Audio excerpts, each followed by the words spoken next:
Hi folks, how are you all doing today? Today it's time for sensing blocks. Yeah, so these blocks are fun because you get to actually create all Boolean blocks here. Okay, so Boolean, when I say Boolean, that means they would give you either true or false as the output. Okay, so such kind of blocks are present in sensing. So, like touching other sprites and touching colors, etc., like that, right? So, and few other extra blocks also presenting sensing. Let's quickly go ahead and let's analyze and understand what exactly sensing block means. And along with that, we'll also see how significant are they in Scratch, right? So without sensing, actually, I mean, we can't really mostly create conditions, right? Conditional statements, conditions.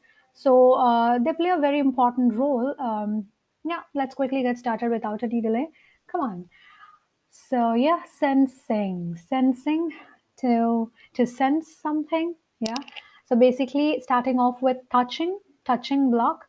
So touching block is used when your sprite touches mouse pointer or your sprite is touching edge, right?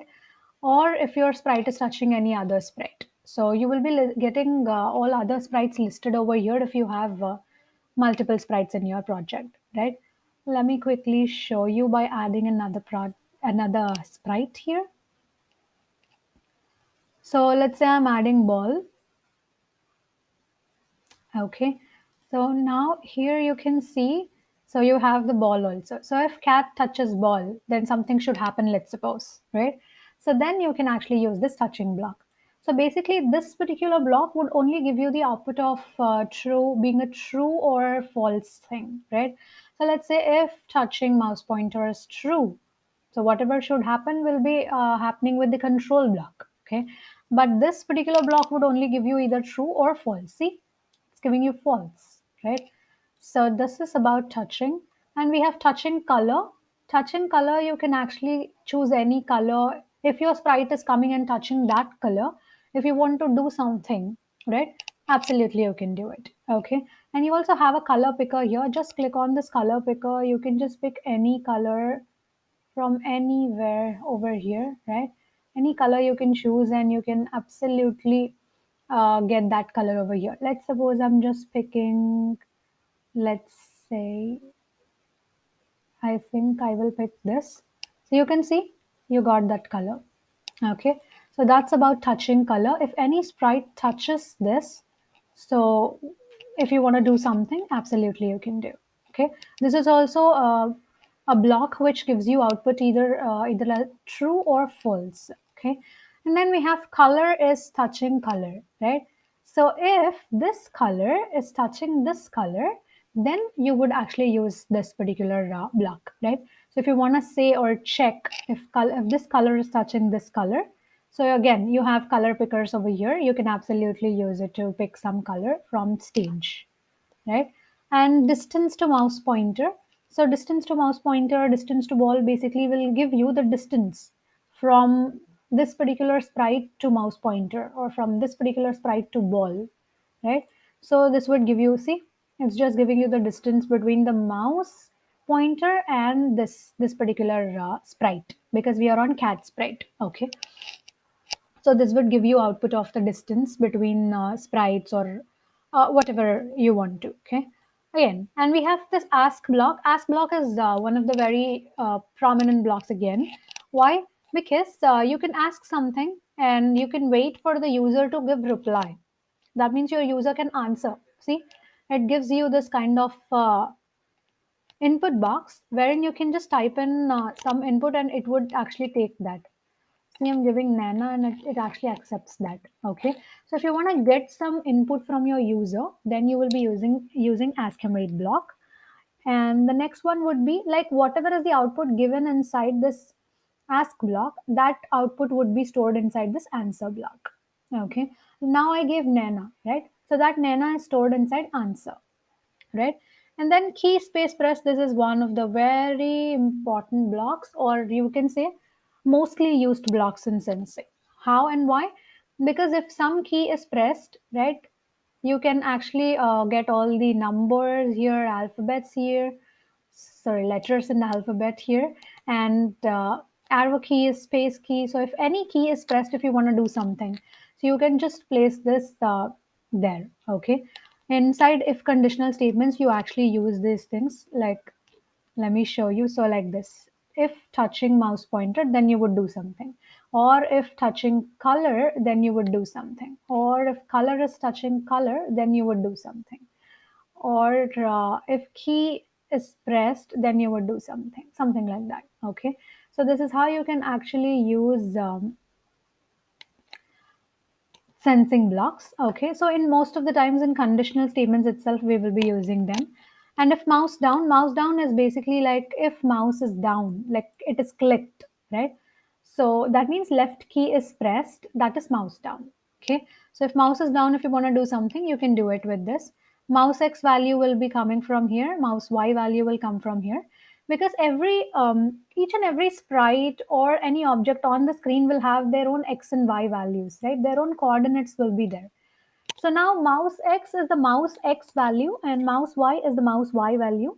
If you've not been watching my series yet, please do go back to my channel, Folx Hub, and do watch Scratch right from the beginning, wherein you have coordinates class or session, we can say coordinates video, right? Please do watch that coordinates video and come back here to understand what are x and y values and how do they change and vary. So all of this all the coordinates related things are explained in there in that video. Just please do watch that.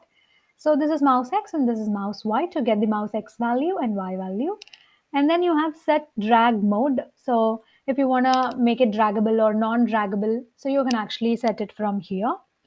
And loudness, this is the loudness value. Okay, so if you want to use microphone, you can just allow it, and it would actually give you the loudness thing.